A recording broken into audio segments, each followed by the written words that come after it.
ครับสวัสดีขอสวัสดีทุกคนด้วยนะครับวันนี้อยู่กับช่องไอซ่าซ่าไอคงซ่าซ่าดีนะครับวันนี้เราก็ไม่มีอะไรมากมายนะครับเราจะมาสอนวิธี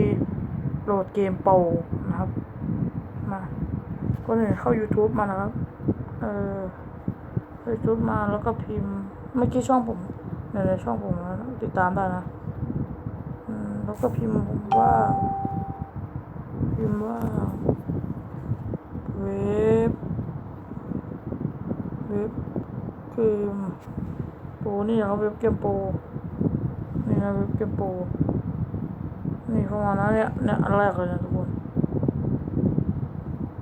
นี่อันนี้เราไม่ต้องสนใจนะทุกคนเราก็สต็อปไปเลื่อนกดอันนี้กดเข้ามาในนี้ทุกคนแล้วผมจะไม่โหลดนะทุกคนแต่มันมีหลายเกมมากผมกดผิดทุกคนงั้นรอเอาใหม่กดเข้ามาต้องทุกคนรอผมขอไปในเสียงลมด้วยที่ทุกคนคิดว่าผมหายไปหลายวันหายหลายปีอย่าคิดว่าผมเลิกทำ YouTube นะผมทำแต่ก็ไม่มีเวลาทุกคนเกมเล่นได้หมดทุกเกม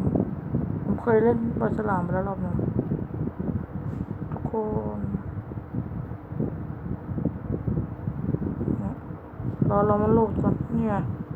เลื่อนมาแล้วกดตรงนี้ดาวน์โหลดนะสีเขียวเนี่ยสีเขียวใหญ่ๆเลยทุกคนผมมีอะไรจะบอกนะเรามีอะไรจะให้ทุกคนดูอีก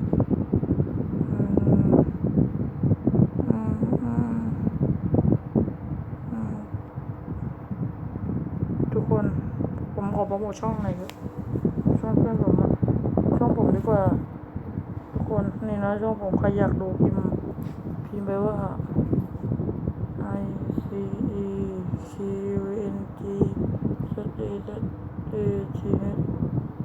ไปพิมพ์มานี่อย่างนี้มันไม่เจอใช่ไหมคุณก็ต้องกดตรงนี้แล้วก็เว้นแล้วก็นี่เลยมันจะมีอยู่ไอคุง ZAZA นี่เจอช่องผมเลยนี่ไงนี่เลยติดตาม6 คนนี่นะติดตามกันด้วยขอจบคลิปนี้สวัสดีครับ